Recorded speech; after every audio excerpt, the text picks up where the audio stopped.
Hi, it's me, Tracy. How are you? And how has your month been? How quickly this month has ticked by, don't you think? Here are a few highlights to share with you from February, as we notice the days lasting longer and evenings more golden.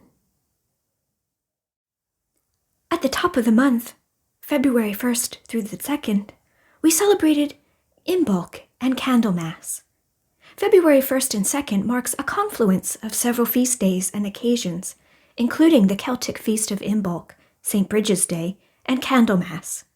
In the Wheel of the Year, Imbolc is a cross-quarter day, marking the midpoint between the winter solstice and the spring equinox. Candlemas, historically an occasion within the Christian tradition, is for having candles blessed to use within the home, candles being symbolic of the light of Christ.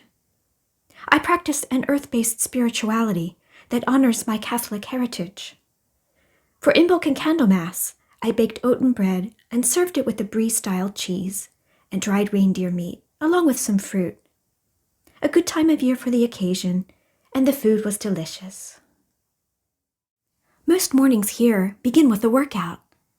I enjoy everything from yoga and Pilates to cardio and strength training.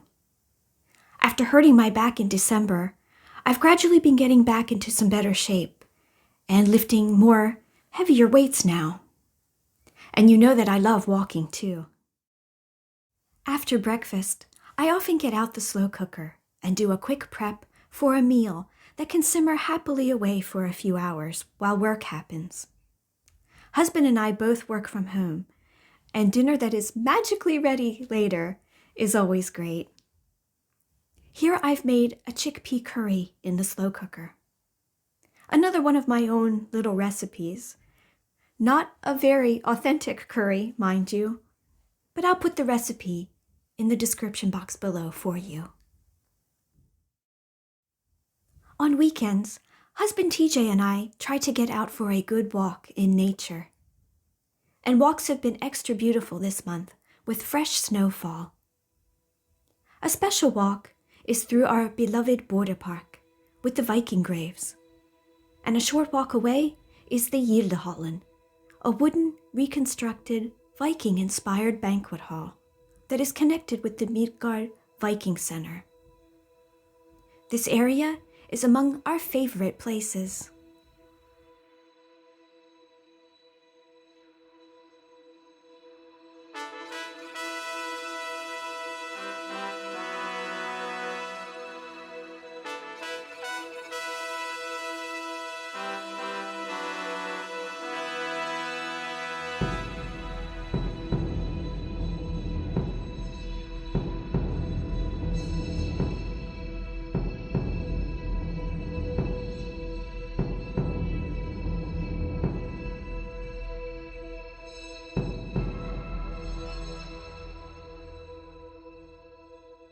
A highlight of any day is making tea.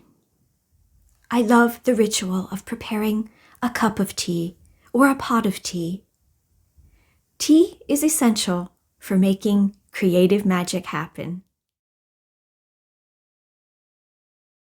I have a few different writing-related projects going at the moment, and one in particular is really lighting up my days.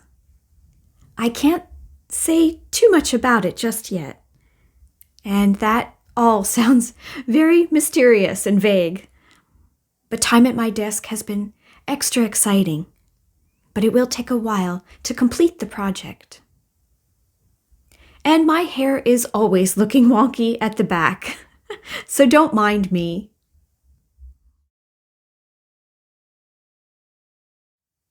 I have something else taking shape too. A new knitting pattern, this time for a shawl. I really hope to be able to have the pattern release ready for when we segue into spring in a few weeks. A pattern goes through many stages and several swatches.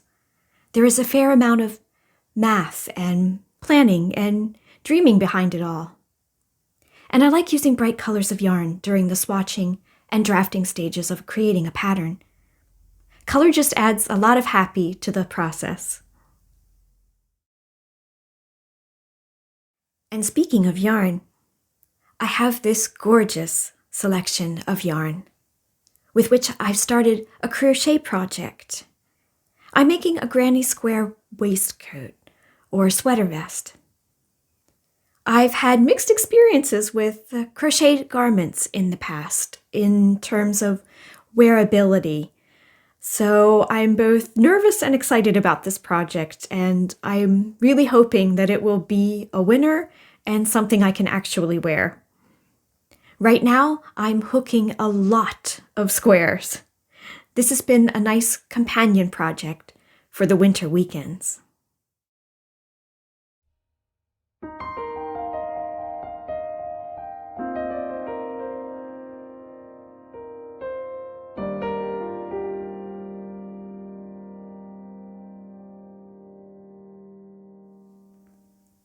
A bit of fun in February was a trip to a favorite shop, Outland, which could be described as a bookshop with toys, as well as games, merch, and much more.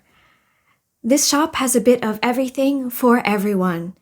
There's great fantasy books, manga, comics, art books, merchandise that ties in with a lot of different franchises from films, TV, things like Star Wars, Harry Potter, Lord of the Rings.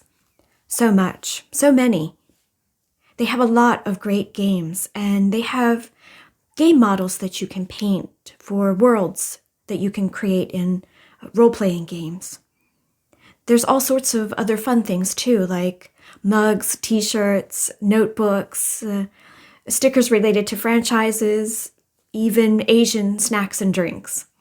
We just love this place.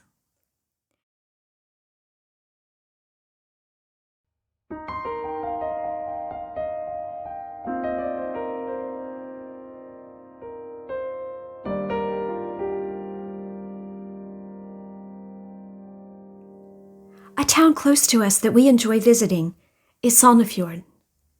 It's a pretty coastal town that really comes alive in summer, as there are many beaches and resorts there.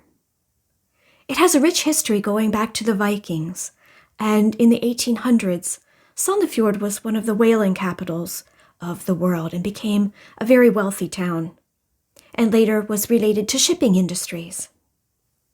There is some wonderful architecture around the town, and there are painted murals on many buildings, adding brilliant slashes of color. There are a lot of nice shops and cafes in the town, too. I will take you back when the weather is warmer. The day we visited, it was very bitterly cold and windy, difficult for much filming. But I was glad to go to see a yarn shop, Garn, to see about a yarn for a project. The shop displayed yarns so beautifully. I did come away with a little bit of yarn, some multicolored yarn for knitting socks. I realize now that this video offering is heavy on the yarn. I have a lot going on with yarn right now. February has been short, but it has been sweet. I really hope that you are well and that you have had some sweet things happening in your life. And so, until next time, as always, I wish you many blessings.